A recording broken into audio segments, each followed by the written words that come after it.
entsha yaseThekwini uMnumzane Cyril Xaba uzibophezele ekulungiseni ingqalasizinda nokubuyisela amanzi. Imeya yeTheku esanda kukhethwa uMnumzane Cyril Xaba uthembise ukuvala ukwehla kwengqalasizinda yedolobha nokuqinisekisa ukuthi izakhamizi zithola amanzi angaphazamiseki ezindaweni osekuphele iminyaka zilwela ukuthola lezi zinsiza ezibalulekile. UXaba ufundiswe ngemuva kokukhethwa ngaphandle kokuphikiswa emhlanganweni wesipesheli womkhandlu obubanjelwe eDurban International Convention Centre ngoLwesithathu. UXaba, obeyilungu lePhalamende likazwelonke nongqongqoshe wezolimo KwaZulu-Natal, ungene esikhundleni sikaMxolisi Kaunda, owaxoshwa yi-ANC ngaphambi kokhetho lwangomhla zingu-29 kuNhlaba. Owayeyilungu leKhomishana yokuHlela, uXaba usesebenze kuhulumeni kusukela ngo-1994. NgoLwesithathu uphakanyiswe yiphini lemeya yeTheku uNkosikazi Zandile Myeni obehola iNational Freedom Party kuleli dolobha. Wasekelwa yiphini likanobhala we-ANC esifundeni uMnumzane Nkosenhle Madlala.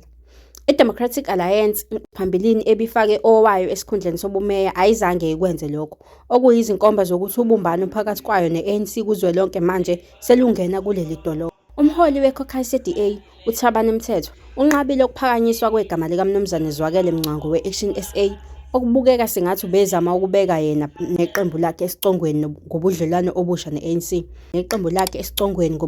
obusha ne-ANC edolobheni.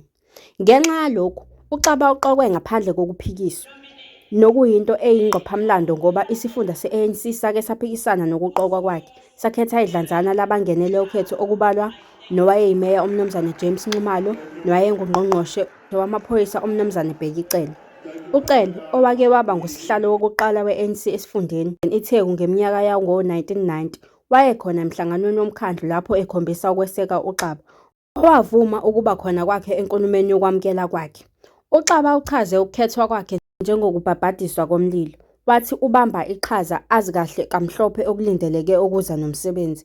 Uthe ngaphezu kokubhekana nezinkinga zengqalasizinda, izinto eziseqhulwini ngokushesha ezizosetshenziswa ukuphatha kuzodala idolobha eliphephile, ukwenza ngcono ukubusa, ukulwa nenkohlakalo, ukuheha ukutshala kwezimali kanye nokuthuthukiswa komnotho obandakanya bonke abantu. uXaba uthe idolobha laseThekwini nalo lizothola ukunakwa ngenhloso yokulivuselela kanye nokuhlanza inkaba yedolobha. Uzibophezele ukusebenzisana nochungechunge lwamathimba okungenelela aqokwe uhulumeni kazwelonke nowezifundazwe ukusiza iTheku ekwenzeni kangcono ukubuswa nokulethwa kwezidingo.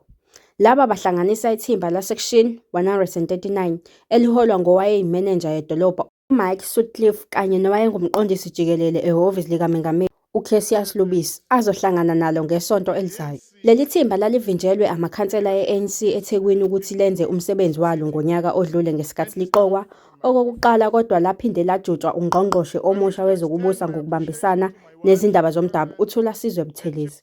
Ezinsukwini nje eqokiwe, uXaba uthe abasebenzi basedolobheni kulindeleke ukuthi benze umsebenzi wabo futhi balethe izinsiza egameni leTheku futhi basebenze ngobuqotho. Ngeke sibabekezelele abantu abangafuni ukusebenza nalabo abaphikisela izinkathazo zabo ngokuhlukumeza abantu baseThekwini. Usho kanje, sizoqapha ukusebenza kwabaphathi abaphezulu ukuze siqinisekise ukuthi kuhambisana nezinjongo kanye nezinkombo zokusebenza ezibalulekile ezisekelayo uhlelo lwethu lwentuthuko oludidiyelwe. Usho kanje. Lezi zindaba ubuzifundelwa uNothi kaMaphumulo. Stay connected, stay informed.